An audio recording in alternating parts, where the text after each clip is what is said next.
किसी भी भजन में। इसलिए शिव शिष्य शिव बनने के लिए तैयार हो जाए।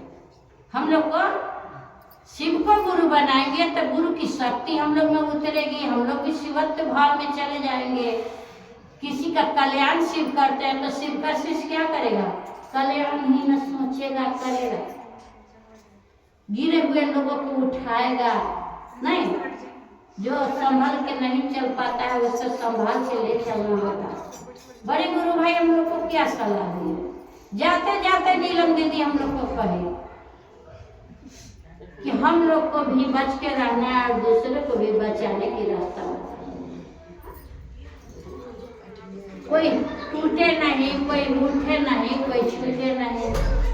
जहाँ भी रहे शिव के बारे में बतलाए, शिव की चर्चा करे, उनके गुरु पद की बखान हो।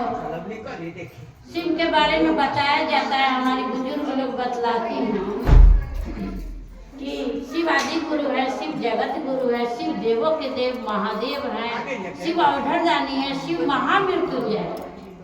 शिव महामृत्युंजय है, वो महाकाल है। काल को भेजते हैं वही और काल को सिमटते हैं वही। किसी ने काल गरा में फंसे हुए व्यक्ति को शिव गुरु अपने कुर्सी से निकाल लेते हैं, स्वस्थ कर देते हैं। और वो व्यक्ति ईमानदारी से शिव की चर्चा लोगों को बतलाता है। बहन जी दूसरा सूत्र करिए, अब आपको दया मांग